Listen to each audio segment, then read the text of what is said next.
सर्वांना ख्रिस्त येशूमध्ये सलाम। पुन्हा एक वार डेली माना आपल्या या यूट्यूब चॅनलवर तुम्हा सर्वांचं स्वागत आहे। आजच्यासाठी जो माना आहे योहान कृष्णवर्तमान याचा 5वा अध्याय आणि त्यामध्ये 8वं आणि 9वं वचन।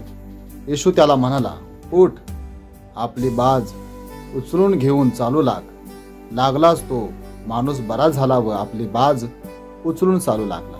माझ्या प्रियांनो, ही गोष्ट आहे 38 वर्षाच्या दुखण्याकऱ्याची, जो देह सदा तळ्याजवळ पडून राहिला होता आणि तो बरेच वर्ष त्या ठिकाणी बरं होण्याची प्रतीक्षेमध्ये होता आणि त्याची इच्छा होती की आपण या आजारातून बरं व्हावं, पण त्याच्या मदतीसाठी तिथं कोणी नसल्या कारणानं तो अजूनही तिथं पडून राहिला होता।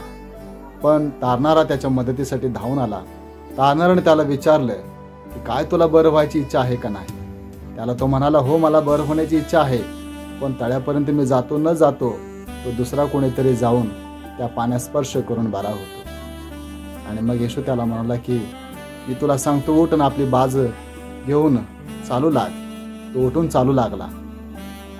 या 2 वचनामध्ये आपल्याला एक शिकायला मिळतं की त्या 38 वर्षाच्या दुखण्याकऱ्याने येशूला कोणत्याही प्रकारचा प्रश्न केला नाही की मी 38 वर्ष दुखण्याकरी आहे, या आजारातून मी बरा नाही झालो, मला उठता येत नाही, चालता येत नाही, माझ्या शरीरामध्ये बळ नाही आणि तू मला फक्त एवढंच सांगतोस की उठ, आपली बाज घेऊन उचलून चालू लाग।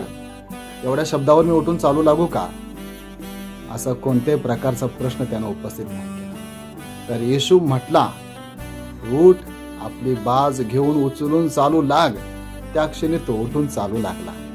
ही होती विश्वासाच्या द्वारे केलेली कृती आणि त्या कृतीच्या द्वारे त्याला मिळालेलं संजीवन। आणि म्हणून जर आज तुम्हाला वाटतंय की परमेश्वराने तुम्हाला संजीवन द्यावं, आरोग्य द्यावं, तर तुमच्या प्रार्थनेच्या बरोबर तुमची विश्वासाबरोबर असणारी कृती देखील असली पाहिजे, कारण क्रिये वाचून विश्वास निरर्थक आहे। आणि म्हणून आजच्या या वचनाच्या द्वारे परमेश्वर तुम्हाला मला प्रत्येकाला आशीर्वादित करो आणि विश्वासाबरोबर कृती करण्याकरता सहाय्य करो, कृपा पुरवो, हीच प्रार्थना प्रभू येशूच्या चरणी मी करतो। आमेन।